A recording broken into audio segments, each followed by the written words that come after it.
Во суштина нашите презентации се основаат на водичот, затоа ве прашувам кој од вас го прочитале, за да скратиме во времето на презентирање и групно читање, за да има повеќе простор за интеракција. Како што кажа колегата Кажаловски, прашањата запишувајте ги, за да ги собереме на крај во секој циклус дел од колегите ќе собираат од вашите липчиња, за да ги групираме одговорите, бидејќи често се повторуваат прашањата. Често, до сега. Не мора да значи денес. Да, и потоа нормално тие прашања ги пишуваме на писмено и одговорите исто писмено ги објавуваме на сајтот за луѓето кои што не дошле денес, а ви сакале да имаат слично прашање на вашето или веќе да добијат одговор на тоа прашање, затоа што генерално тој не е пристапот, без разлика дали сте присутни или се јавувате, ги документираме одговорите за да сите имате еднаков третман. Повиците на Цивика, за тие што сте аплицирали на други повици, се прилично стандардни, бар водичот првите неколку страни се повикуваат на Цивика и кои се целите и основата на Цивика, тие се првите тие неколку страни, и потоа се навлага во делот на конкретниот повик, односно во моментот институционални грантови. Обдека на презентацијата се стојат општата цел горе и целта на програмата. Општата цел е прилично општа, но во суштина се фокусира на општествена промена во Македонија. Нормално фокусот ни е граѓани за промена во сите размислувања и сите програми кои што ги поддржуваме. Односно, вклучувајќи подобра соработка меѓу граѓански организации, меѓу нив и властите, кои ги одразува очекувањата, проблемите, потребите и приоритетите на граѓаните. Фокусот не е секогаш граѓанинот, но преку вас допираме до граѓаните. Приметувате дека е фокусот на соработка. Секако не само со нас како организации или представници на граѓаните, туку и со организации од друг вид, односно институции во моментот е напишано како власт. Цели на програмата да се постигнат мерливи и трајни подобрувања во димензиите на индексот на граѓанско општество. Дел од вас можеби се запознаени со индексот на граѓанско општество, дел не. Тоа е еден вид на посебна димензија во нашата програма, но се фокусираме на индексот, ќе ви објасни Даниела во детали, во самата самооценка е генерално основана на индексот на граѓанско општество, но подолго ги имате димензиите во сило, веројатно се гледа, поситни се, граѓански ангажман, практикување вредности, ниво на организација и перцепција на влијанието. Тоа што е битно за овој повик и за повеќето повици на Цивика, дека имаат приоритети. Ги делиме во неколку. Во овој повик се географско и секторско. За други повици има и тематски приоритети. Географско приметувате 8 плански региони, толку има во Македонија. Идејата ни е да ги допреме сите организации кои што се во тие 8 плански региони и да избегнеме преголемо фокусирање во Скопје. Секторска и институционална поддршка е во 3 сектори: добро управување, децентрализација и развој на граѓанско општество. Други сектори се опишани поопширно во самиот повик, но се ставени дека може да бидат поддржани. Во рамките на овие 3, во добро управување, децентрализација и развој на граѓанско, реално се опаќаат сите, но подетално се наведени под нив во реченицата што продолжува на страна 5. Ќе приметите дека дел од нашите грантисти и поголемиот дел на досегашните добитници на грантови ги опфаќаат овие приоритети, односно Комисијата за избор на грантови при селекцијата при разгледување на вашите пријави ги зима овие фактори во предвид. И врз основа на тоа што сте ставили во вашата пријава и споредбено со овие приоритети се решава кои би биле добитници. Критериуми за подобност. Во самата апликација фокусот ни е на апликантот. Во овој вид на грантови, бидејќи се работи за институционални грантови, само апликант може да се пријави, нема потреба да имате партнери или соработници. Идејата е да ве зајакнеме институционално. Подобноста ја гледаме од аспектот на како сте регистрирани во Македонија, односно според Законот за Дружение и фондација 2010. Тоа е единствен критериум. Ако не сте регистрирани според овој закон, не може да бидете подобни и вашата апликација нема да се разгледува.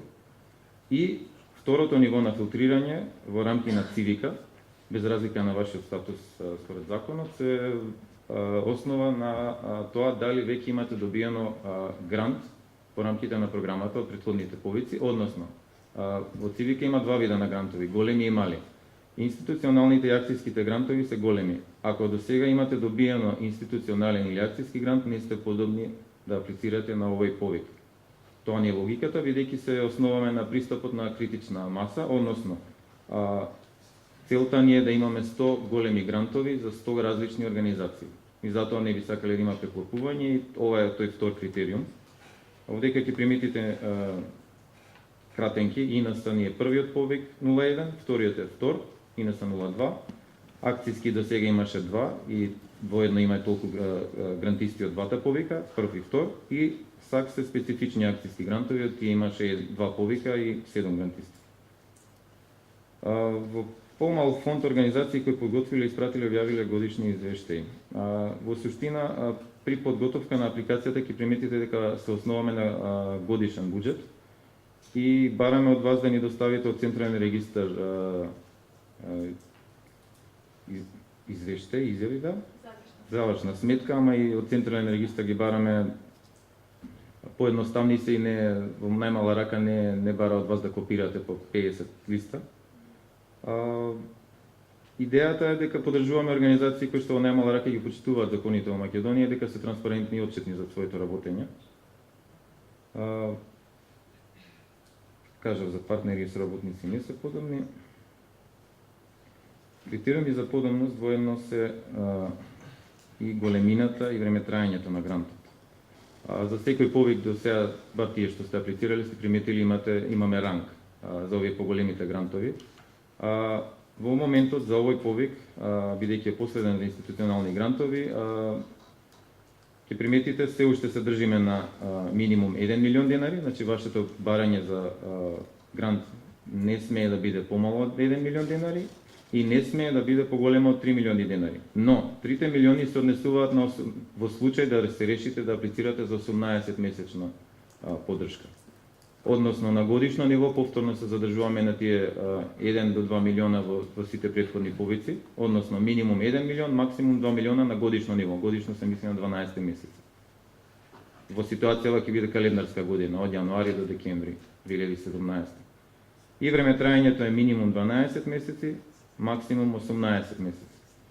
И ќе приметите подоле во посив помал фонд, продолжувањето за по првите 12 месеци по првата година ќе зависи, ако е применливо, доколку сте побарале 18 месечен грант, би зависело од резултатите и постигнувањето што сте ги постигнале во првите 12 месеци и секако е предмет на одлука на Комисијата за избор за грантови. Тоа е после првите 12 месеци. Во случај кога ќе има апликација со 18 месеци, односно со повише од 12. Критериумите за подобност. Односно, ние ги викаме патокази. Во делот 3.3 од водичот,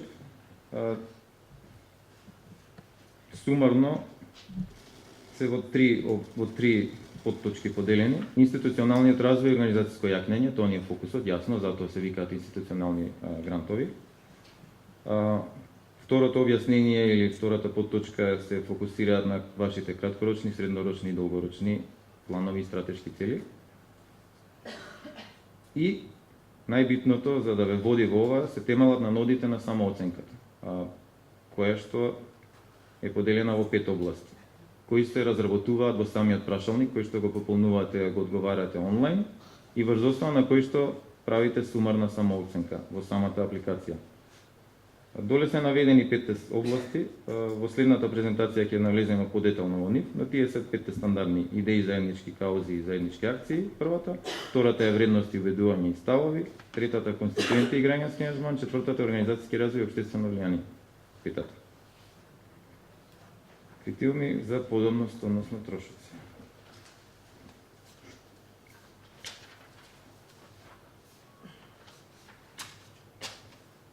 Во институционалните грантови тоа што не прави малце поразлични од другите проектни или акциски грантови е тоа дека разликата се содржи во тоа што поддржуваме трошоци кои што се поврзани со вашата организација без разлика на проектите или програмите во кои што работите и кои што најчесто не се покриени од други донатори. Тоа е убавината на институционалниот грант. И би ве замолил кога го читате и разгледувате и размислувате во самата апликација или во самиот прашалник за самооценка и кога ќе дојдете до моментот на сумирање на самооценката и потоа извлекување на патоказите, да бидете по-ослободени од стандардното проектно акцијски ориентирано размислување, да се фокусирате на вас, најсевично на вас како организација и да видите што тоа може да го адресирате со оваков тип на грант. Бидејќи се тоа што може да го покрие или поддржи некој друг вид на проектно основан донатор или проектна апликација, гледајте да биде таму негде во тие програми. А тоа што не можете да го спакувате во тие проекти или акции, би било идеално да го ставите во апликацијата за институционален грант, за да размислите каде се гледате себе си и нормално да имате потреба за промена или за развој. Тоа е логиката. Тоа значи дека трошоците може да ги ставите секакви банални трошоци, но бидете постратешки при размислувањето кога ќе дојдете кај моментот на буџетирање, од кога ќе ги поминете само оценка па сумарна па патокази, кога ќе дојдете и кај планот, врз основа на планот ќе треба и да буџетирате. Кога ќе буџетирате, гледајте да биде отсликано тоа што очекувате да го покриете со работниот план. Некогаш работниот план му треба нула буџет, но тоа значи дека сте ги покриле платите на персоналот кој што не ви е доволно покриено од делумни проценти или слично, или не знам кирија или некои набавки кои што не може да си ги дозволите. Ќе приметите во институционални грантови се стојат можни 20% од буџетот кој што го барате за набавки, односно реновирање на основни средства, возила, опрема и други нешта кои што ви се битни за вас во вашиот развој или во тој период во кој што ќе работите со нас. Уште едно работа што е задолжителна, вака грубо делува како задолжително кога стои овдека, но е нешто што само цивика во моето досегашно работење во Македонија не сум сретнал донатор кој што инсистира или наоѓа начин да ви ги покрие надворешна независна финансиска ревизија, но на целокупното работење. Генерално проектните ревизии се стандард за повеќето од донаторите, но тие се фокусираат само на еден аспект од вашата работа и не секогаш ја даваат генералната слика. Наша препорака е да се држите на 4%, со тоа што 4% не е као груба сума, предпоставката е базирана на просечни буџети со кои што аплицирате и на просечните суми што ние ви ги даваме, во смисол на тоа дека ако барате кај нас $1.000.000 за таа година ден, за тие 12 месеци, 4% е прилично мала сума. Но ако веќе барате $1.000.000 во рамки на цивика, тоа значи дека имате прилично мал буџет. Затоа што одлуката за да се решите дали да биде 1 милион или 2 милиони, ќе приметите ќе се навратам на делот точно во апликацијата, во водичот, каде што е наведено дека при пресметка на тој годишен буџет треба да си ги пресметате во минатите 3 години. Во самиот формулар за апликацијата има дел каде што се наведу, каде што бараме од вас да ни дадете податоци за минатите 3 години во ситуација за овој повеќе 2015, 14 и 13. Тоа значи дека ако сите тие 3 години сте имале просечен буџет од $1 милион, 1/3 од тој буџет би биле околу $300,000. За организации кои што имале таков вид на просечен буџет до $1 милион или под $1 милион, препорачливо да бараат околу $1 милион. Но тоа оставаме на вас. Ние на крај тоа го гледаме и во фаза на договарање ги правиме филтрите врз основа на тоа, за да бидеме еднакво распределени за организации кои што имаат поголеми буџети и добиваат во рамки на 30%, или ако надминуваат над тоа се задржуваме на максимум 30%. Има организации чии што буџет е 6 милиони стабилно во последните, 5 години, за нив нема да дадеме 6 милиони годишно, туку максимум 2 милиони. Тоа не е логиката. И за тие што едва и успеваат да направат 300, 200 или $1 милион, се држиме на минимумот од $1 милион, што е прилично голема сума. Значи 4% е врзано со тоа. Ако некоја организација има, буџет од 6 милиони, од цивика добила 2 милиони, 4% од прилика е добра сума за да се буџетира таа ревизија, која што треба да ги опфати сите тие ваши средства, затоа што ревизорските куќи ги гледаат обртите, односно годишните буџети, врз основа на тоа ги дефинираат цените. И секако би требало да биде задоволство дека ова го дозволува програмата, бидејќи е прилично битно за развојот на организациите, поготово во ситуации кога аплицирате за нови донатори и продолжувате да си го градите портфолиото од аспект на транспарентност и отчетност. Ова е прилично битен момент. До сега не сме имале пример на две апликации за институционален, но оставаме простор да се најде некој да сгреши. Идејата е дека еднаш се аплицира во сите наши повици и да не се мултиплицираат шансите за да добиете грант. А во ситуацијава идеално е нели едно и нормално еден е тој што подпишува авторизираното лице или представникот законски, но имаме ситуации кај што некогаш не сите знаат кој што подпишал и кај пријавил. Значи во ситуација кога добиеме две апликации од вас и двете идат на страна. Прашалникот за самооценка мора да се пополни онлайн. Печатање секако е дозволено за ваши потреби. Ве молиме, ако го печатите, не го ставајте во пликото и не трошете картија за нас. А бидејќи на комисија во пакетот што иде во на читање кај членовите на комисијата, идат само тие работи што се наведени во водичот, односно пријавата и анексите, тие што се наброени. И тоа е тоа, за да имате сите еднаков пристап. Вие секогаш може да ставите ваши брошури и слики од секакви битни настани за вас, но реално за да сите имате еднаков третман, ќе го добие комисијата, ги добива пакетите како што се побарани од нас. Онлайн делот е ставен со не е болд, ама има долна црта, затоа што се греши. И бидете сигурни дека е испратен. Сега има еден интересен дел што го немаше до сега во претходните два повици, односно во овој трет повик, бидејќи е трет, имаме до сега портфолио на одбиени грантисти од првите два, за жал, но како што кажа колегата Кажаловски, имаше доста интереси во првиот и во вториот повик за овој вид на грантови, а бидејќи прошли веќе 24 месеци, а прашалникот се основа на тоа дека вие сте го пополниле во реалноста во моментот и отсликува ситуацијата, состојбата во моментот во вашата организација, би било пожелно, односно инсистираме да ги обновите одговорите, ако веќе сте го пополниле за првиот повик или за вториот.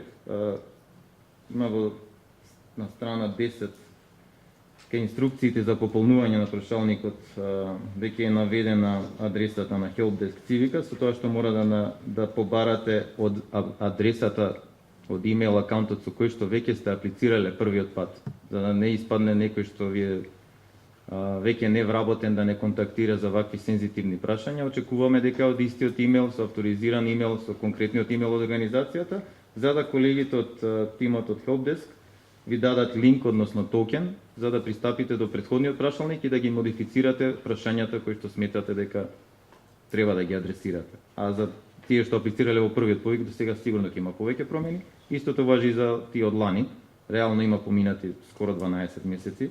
И прашањата што се во прашалникот поврзани со годините се променети, идат една година плюс или две плюс. Тоа би било логиката. Ова е описот, делот кај што го опишува составот на апликацијата, односно образецот за пријава. Првиот дел е нормално поврзан со вас како апликант, со основни податоци. Вториот дел е врзан со тоа колку барате од грантот. Овие се сумарно за самиот формулар образецот. Овие се тие делови што веќе ги знаете, не се променети воопшто, односно мали интервенции има кај делот на барањето за годишен грант, бидејќи за овој повик имаме опционално да решите дали ќе биде 12 месечно или 18 месечно барањето. И во табелата кај делот 2.2 барање за грант, во првиот дел има годишен грант ККВ, потоа има процент дел од просекот, па број на месеци и вкупно барање за грант. Тоа значи дека ако барате, не знам, за 12 месеци ќе биде прилично едноставно. Ако е 18 месеци ќе треба да пресметате различно. но има инструкции во сивиот дел.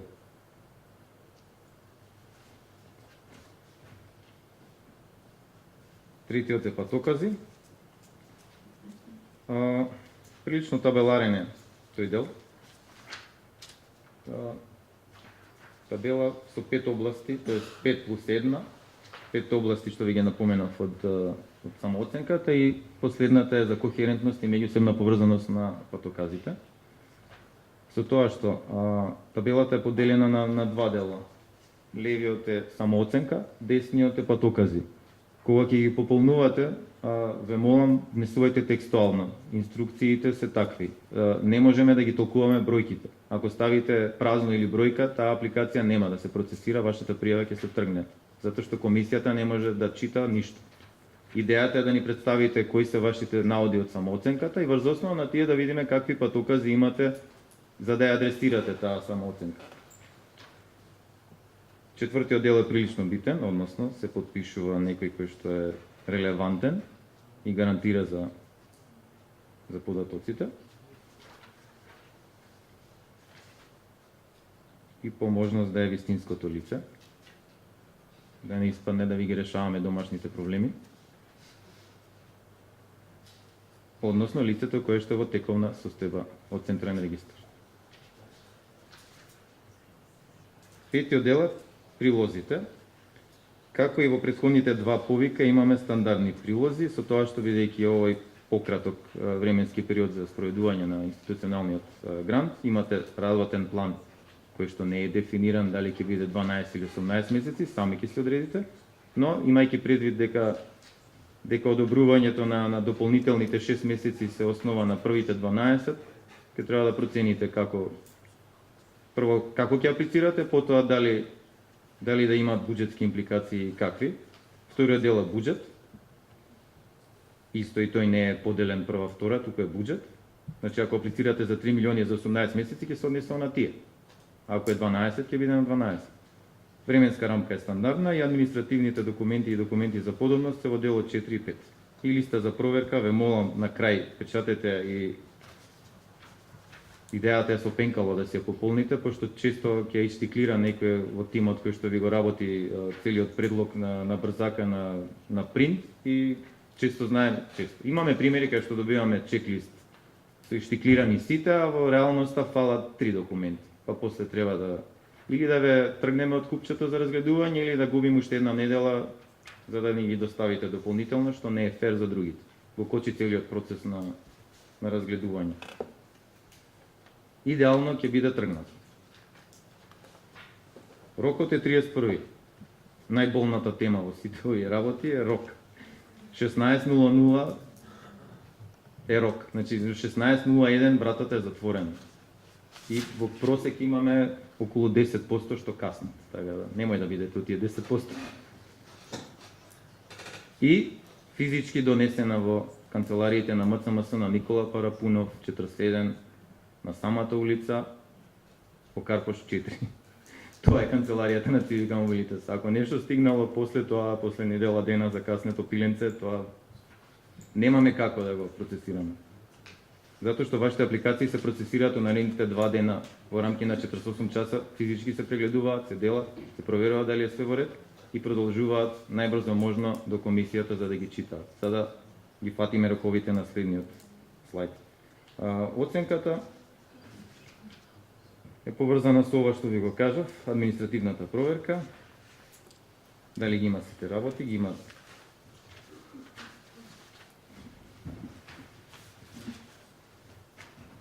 Купчето хартија што ми падна.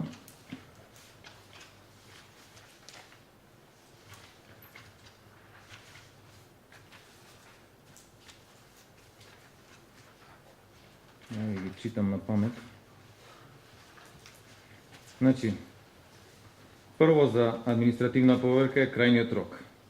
31 октомври 16:00. Све што е после тоа нема да се процесира. Само оценката, прашалникот е поднесен онлайн и во точен формат. Внимавајте да е тој линк кој што ви е наведен во апликацијата и да е вистинскиот. И да е поднесен, да не заборавате да кликнете submit. Пријавата, оваа што ја разгледувавме сега, да е оваа од овој повик. За дел од вас што сте аплицирале во претходни повици, знаете погрешка да сте снимите претходна верзија од првиот или вториот, има ситни модификации, нема да се смета за точна пријава ако сте пратили од претходен повик. Јазикот да е поднесена на македонски јазик, оригинали да има еден оригинал плюс 5 копии, прилозите сите што се наведени да ги има и листата на проверка на крај да се стои да е помината по можност пенкаво. Подобноста. Апликантот, ако не сте регистрирани според закон за здружение фондации, ништо. Партнери не треба, соработници не треба, барањето, ве молам и ова е битен дел. Многу често знае да се случи во брзање при правење на буџетот да испадне погрешка помал, што е трагично. Задржете се на 1 милион минимум, максимум 3 милиона за 18 месеци или 2 милиона за 12 месеци, односно за на годишно ниво. Време траењето исто, не може да биде под 12 месеци, не може да биде над 18 месеци.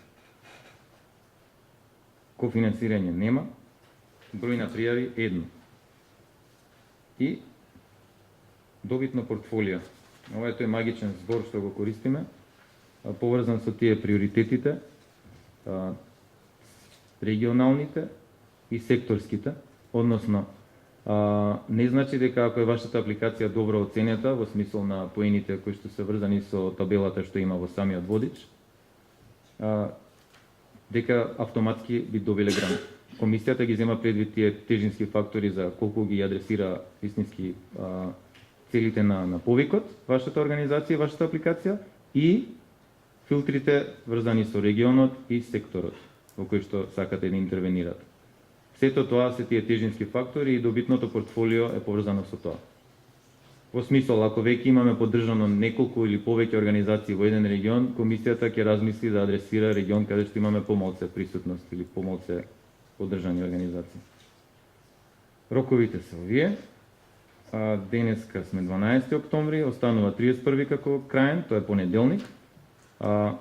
Административна проверка во неколку дена после крајниот рок, таа недела првата во ноември. Во текот на ноември се даваат на комисијата за грантови да ги чита и разгледува вашите апликации, со надеж дека во ноември ќе има и одлука и потоа ние ви известуваме писмено сите, истовремено. И нормално објавуваме на сајтот и на Facebook кога има информации за споделување, во меѓувреме чекаме. И со надеж дека ќе завршиме со преговори и подпишување 31 декември, порано се надевам, 31 веројатно ќе бидеме сите негде, за да вашите грантови за тие што ќе добијат, тие 12 организации, имаме буџет за 12 организации во оваа тура, да почнат да функционираат и работат од 1 јануари до максимум 30 јуни 2018.